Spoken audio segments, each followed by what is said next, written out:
Antes de partilhar convosco da Palavra de Deus, gostava de vos saudar, em primeiro lugar em meu nome pessoal, mas também em nome da Igreja Evangélica Batista de Sofeita, que tenho o privilégio de pastorear, bem como da Convenção Batista Portuguesa, em nome do pastor Rui Sabino e dos restantes membros da direção.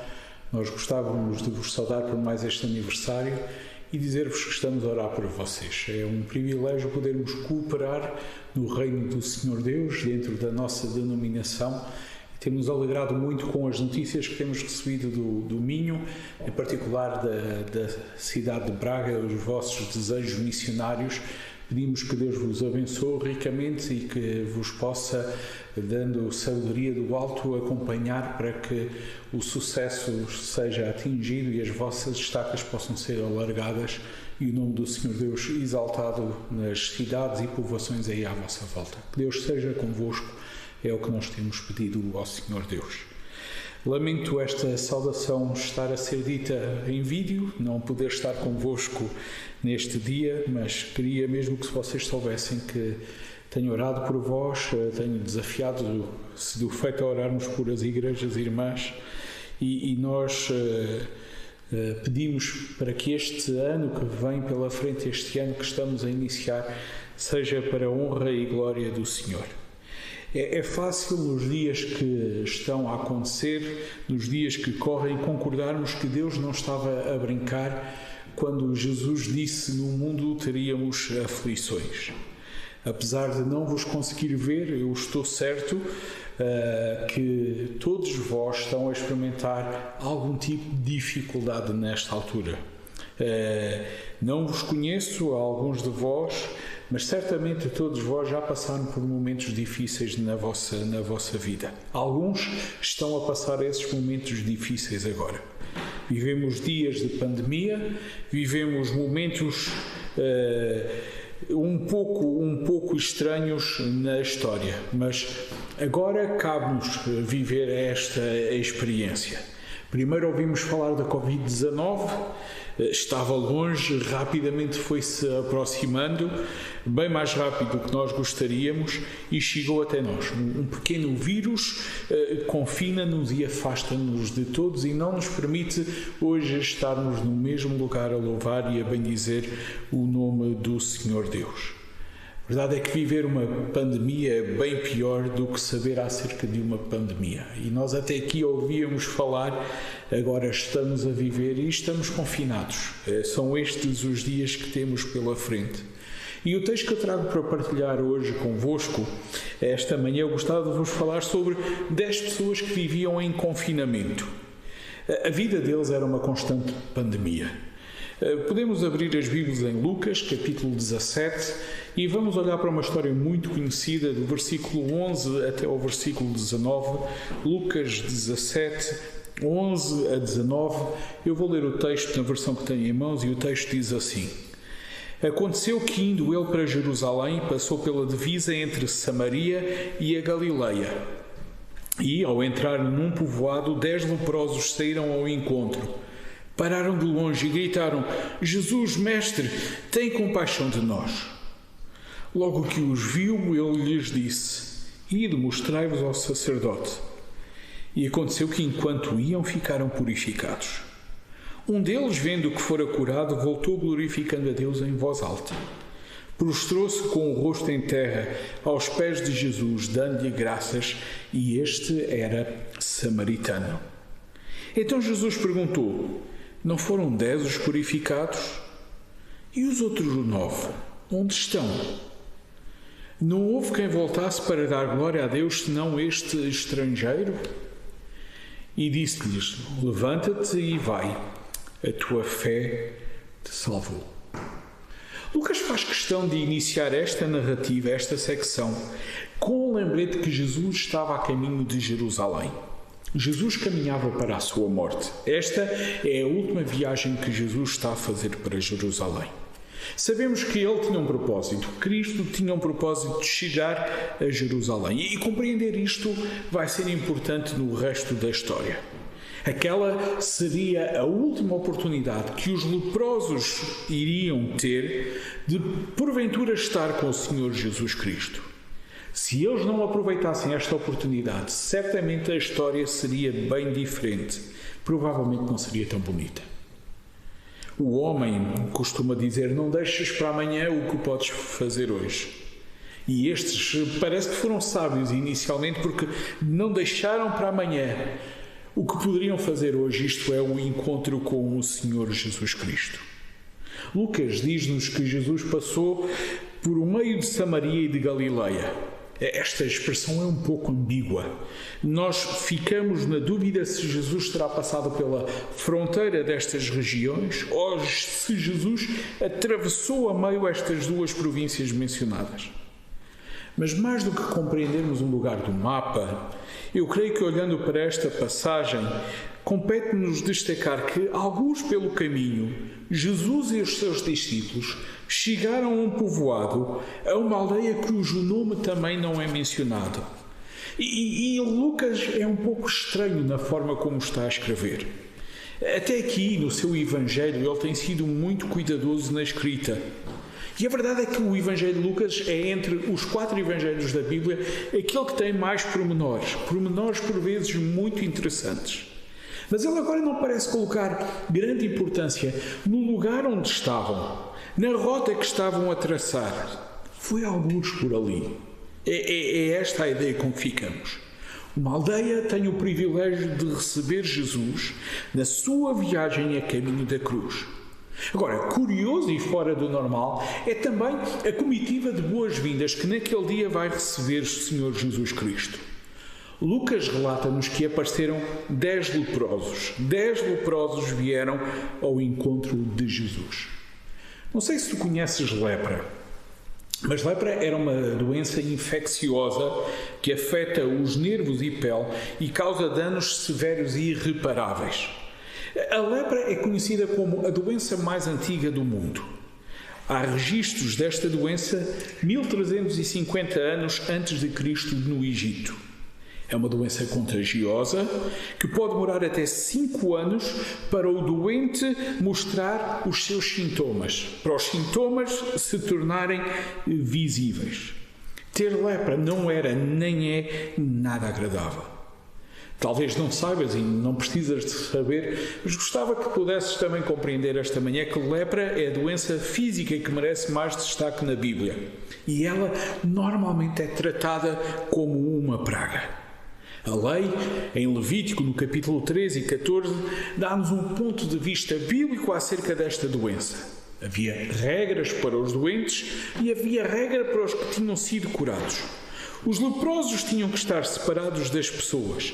Era-lhes imposto um confinamento. As pessoas tinham que estar separadas dos leprosos. Era-lhes imposto um distanciamento. Hoje nós sabemos bem o que é distanciamento e confinamento. Mas naquela época, os leprosos não ficavam confinados em suas casas à espera que melhoras viessem. O costume, a prática normal era que os leprosos fossem expulsos. Eles eram mandados embora. As pessoas livravam-se da doença, livrando-se dos doentes. Era normal os leprosos viverem em comunidade, já que eles não se podiam contaminar uns aos outros. Todos estavam doentes. Só a bondade e a simpatia humana lhes permitia gozar algum bem. Mas para eles, os leprosos, abraços, carinhos, beijinhos, era algo estranho e desconhecido. Eu não sei se vocês ainda se lembram do tempo em que nós dávamos abraços, beijinhos e passou-bens e coisas assim do género. Nós por vezes dizemos, que saudades desse tempo. Esperamos que em breve isto possa passar. Aqueles homens tinham um estado que era impossível nos próximos tempos, e foi impossível nos tempos anteriores darem os tais carinhos e abraços. Nós não sabemos há quanto tempo eles eram leprosos, mas talvez hoje tu e eu nos possamos identificar um pouco melhor com eles. Aqueles 10 vieram ao encontro de Jesus, e de acordo com o texto eles pararam de longe. Lucas faz questão de dizer que pararam de longe.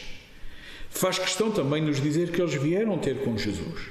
Da mesma forma que Jesus tinha o propósito de chegar a Jerusalém, estes homens tinham um propósito, ir ter com Jesus. Agora, pararam de longe.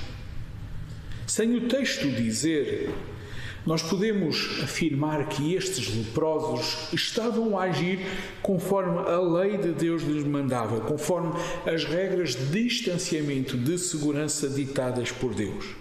Em Levítico, no capítulo 13, versículo 45 a 46, nós lemos que as vestes do leproso em quem está a praga serão rasgados, os seus cabelos serão desgrenhados.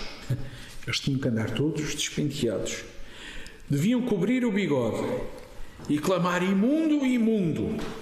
E seriam imundos durante os dias em que a praga estivesse neles. É imundo e habitará só, e a sua habitação será fora do arraial. Devia ser triste a vida de um leproso. Em Números, no capítulo 5, versículo 1 e 2, está escrito: disse o Senhor a Moisés: ordena aos filhos de Israel que lancem para fora do arraial todo leproso, todo o que padece fluxo e todo imundo por ter tocado em algum morto. Ao que parece, não havia uma distância fixa de segurança. Consultei alguns comentários para verificar a nível de distância do leproso qual deveria ser a regra. A maioria deles dizem que no mínimo deveria haver como que 100 passos de distância entre uma pessoa doente e uma pessoa sã. Estamos a falar como qualquer coisa do género de 50 metros. Conseguem imaginar distanciamento de 50 metros? Mas que agora estamos a falar de distanciamento de 2 metros já não é tão difícil. Imaginem naquela altura 50 metros de distanciamento. Mas parece que eles obedeciam.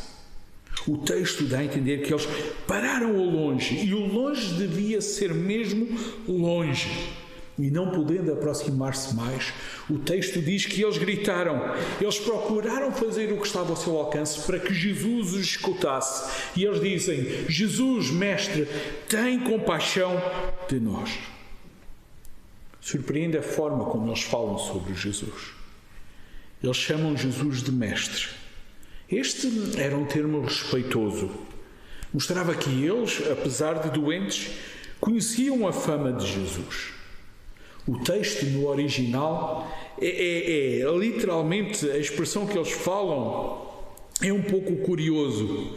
Eles como que desafiavam os intestinos de Jesus a funcionar.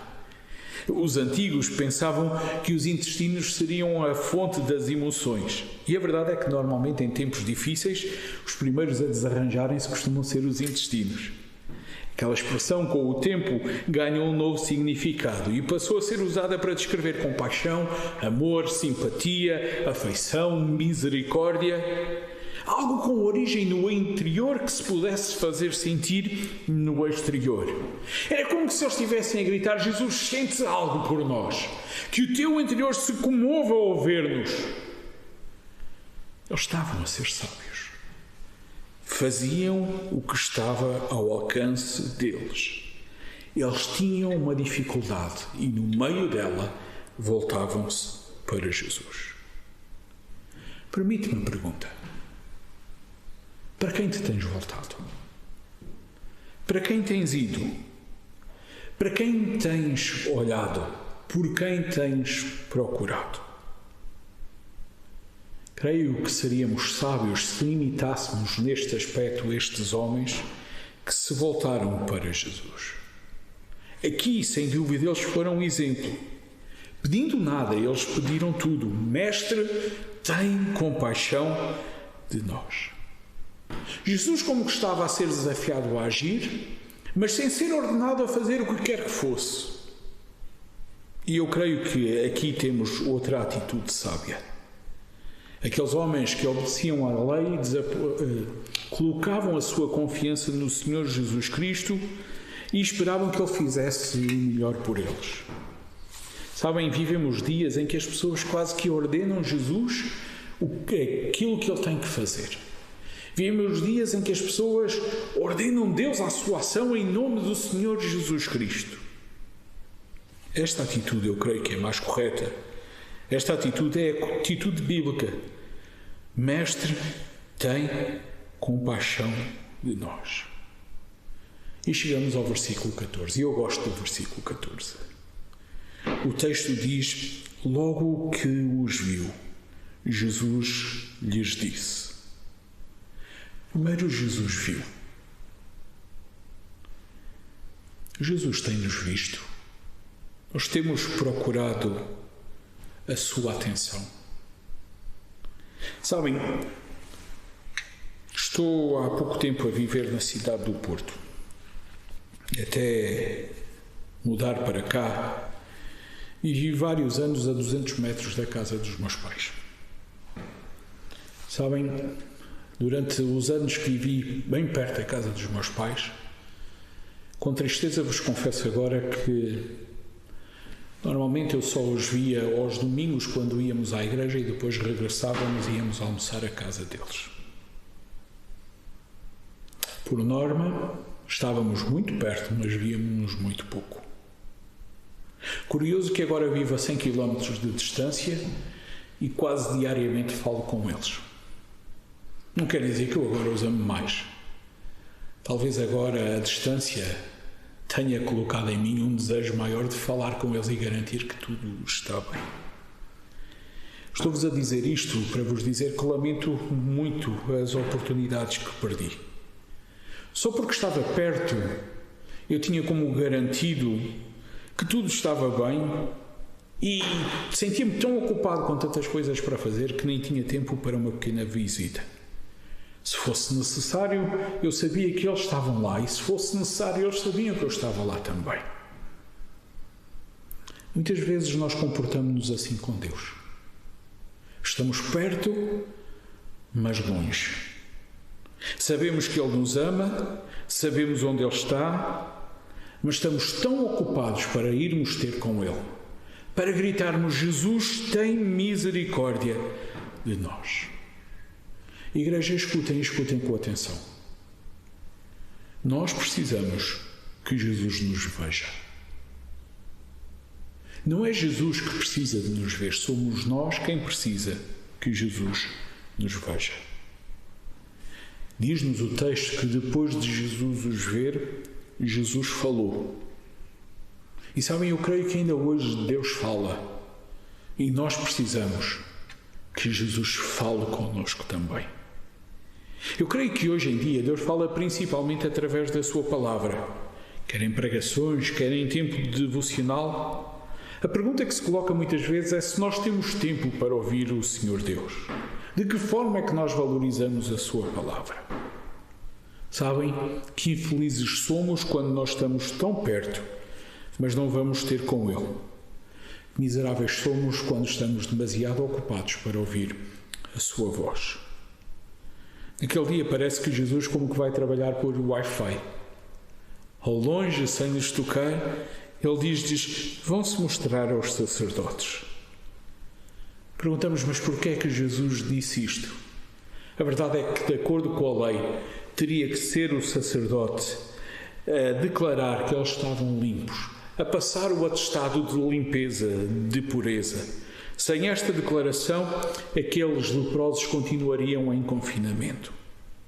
Ao enviá-los, Jesus estava a fazer com que aqueles leprosos experimentassem um teste de fé. Reparem que eles iniciam a jornada ainda doentes, mas Jesus mandou e eles obedeceram. Jesus mandou e eles obedeceram. E sabem, também aqui eu creio que estes leprosos são bons exemplos para nós. Vale a pena ouvirmos Jesus e vale a pena obedecermos a Jesus. O texto diz-nos que enquanto eles iam, eles foram curados. Depois a história dá uma guinada. E sabem, a minha tendência natural durante anos era olhar para este texto e criticar os leprosos porque eles não foram agradecer ao Senhor Jesus Cristo. Mas antes de chegarmos lá, permitam-me a questão. Porventura iria eu ter com Jesus e explicar-lhe o meu problema? Porventura iria eu ter com Jesus e clamar a sua misericórdia? Porventura ouviria eu a sua palavra? Porventura estaria eu disposto a obedecer àquilo que ele me mandasse? Sim, é verdade que eles não agradeceram. E deviam ter agradecido. Mas até aqui eles estavam a fazer as coisas muito bem. E nós, se calhar, Somos prontos a criticar a falta de gratidão deles e esquecemos que tudo o resto eles estavam a fazer como deve ser. Amados, nós precisamos de sabedoria para nos voltar para Jesus. Precisamos de coragem para pedirmos misericórdia. Precisamos de atenção para ouvir e disposição para obedecer. Ousadia para irmos. Ao irem, aqueles 10 ficaram curados. E agora um deles vai se destacar.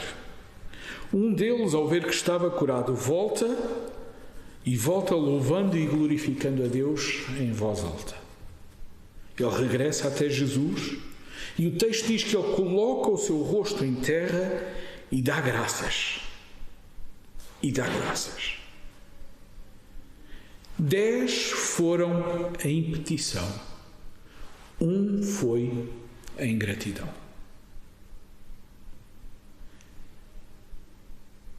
%100% faziam parte do grupo de petição. 10% fazia parte do grupo de gratidão. Em qual nós nos revemos? Que tipo de orações temos nós feito a Jesus? Que tipo de conversas temos nós tido com Jesus? O texto dá uma guinada ao mostrar que só um voltou, mas surpreende-nos ao dizer que aquele que voltou, e Lucas faz questão de mencionar isso, o que voltou era samaritano. Sabem o que me apercebi? Olhando para o texto, sentado, dei-me conta que a doença quebrou as barreiras que a cultura dos saudáveis não conseguia quebrar. Se eles estivessem sãos, o samaritano e aqueles judeus provavelmente não andariam juntos. Mas por causa da sua dificuldade, a união surgiu. O mundo é fértil em dar-nos exemplos de união em tempos de crise. A Bíblia também o faz. Uma união que quebra barreiras, uma união que aplaca fronteiras, uma união que remove tradições. Igreja, permitam-me o desafio. Aproveitem este tempo para eliminar as diferenças que porventura possam existir. Diferenças culturais, diferenças de nacionalidades. Um grupo. Mas permaneçam unidos na gratidão. Aprendam, daquele que menos esperava, é de quem Jesus vai receber uma demonstração de gratidão. Quando ele chega ao pé de Jesus, Jesus pergunta: onde estão os outros?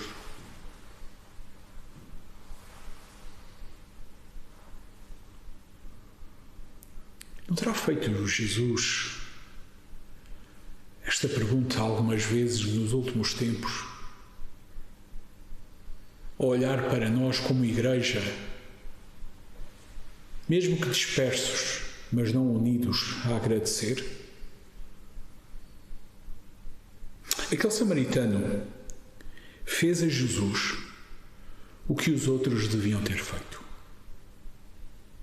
Achei delicioso o tema que vocês têm para este ano. Que não sejam os outros a fazer a Jesus o que tu devias ter feito. Aquele samaritano fez a Jesus o que eu e tu devíamos fazer também. Dar graças.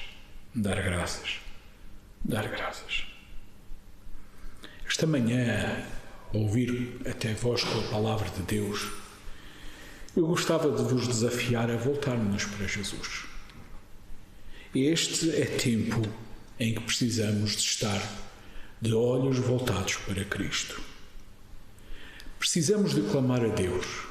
Este é tempo de abrirmos a nossa boca e dizer: tem misericórdia de nós. Precisamos de ouvir o que Ele nos diz. Este é tempo de termos os ouvidos desimpedidos para a palavra de Deus. Precisamos de ir fazendo de acordo com a sua vontade. Este é tempo de termos pés disponíveis para fazer conforme Jesus manda. Mas este é tempo também de dobrarmos os joelhos e de cabeça no chão dizermos: Jesus, obrigado, porque sabem, o nosso Deus tem tido muita misericórdia de nós. O nosso Deus tem tido muita misericórdia de nós. A sua palavra diz-nos: em tudo dai graças. Igreja, ainda que os dias sejam difíceis, não deixemos de agradecer. Agradecer é a expectativa de Deus para ti e para mim. Gratidão é a expectativa de Deus para cada um de nós. Essa é a sua vontade. No meio de dificuldades, com bom ânimo, gratos, afinal de contas, em Cristo nós somos mais do que vencedores. Gostava de orar para a vossa igreja. Gostava de pedir a Deus que pudesse vos abençoar. Convidava-te a fechares os olhos e no final, se quiseres, podes dizer amém, que significa assim seja, se concordares com a minha oração. Deus e Pai, eu te quero, Senhor, agradecer por a oportunidade de partilhar esta manhã a Tua palavra. E quero-te pedir, Senhor Deus, que Tu nos ajudes a viver de acordo com os princípios que nela nós encontramos para a nossa vida. Te rogo, ó Pai, hoje por a Igreja em Braga, e te peço, Senhor Deus, que Tu coloques neles um espírito de gratidão, um coração grato por tudo aquilo que Tu tens feito e por tudo aquilo que Tu vais fazer. Que os seus olhos sempre estejam prontos para olhar para Ti, a sua boca disposta a confessar a sua necessidade que têm de Ti, os seus ouvidos atentos à Tua palavra, os seus pés dispostos a fazer de acordo com a Tua vontade. Deus, eu te rogo, Senhor, que esta Igreja possa crescer em santidade, possa ser um lugar onde o Teu amor é falado e partilhado e experimentado. Que quem por ali passa possa conhecer que Jesus Cristo é Senhor e tem poder para curar e tem poder para salvar. E nós devemos ser gratos a Ele. Pai, eu te agradeço por mais este aniversário. E te rogo, Senhor, a Tua bênção para o ano que está agora a iniciar. Que esta comunidade, Senhor, no seu desejo de alargar estacas e chegar a outras localidades, possa ir de acordo com a Tua vontade e debaixo da Tua proteção. Cuida do pastor Theo, da sua família, cuida da direção da Igreja, cuida dos seus membros, ó Pai, e que em breve Tu nos possas dar a oportunidade de estarmos juntos a louvar e a bendizer o Teu nome e agradecidos por tudo o que Tu hoje, neste contexto, estás a fazer. Louvado sejas, a Ti toda a honra e toda a glória. Em nome de Jesus nós oramos. Amém.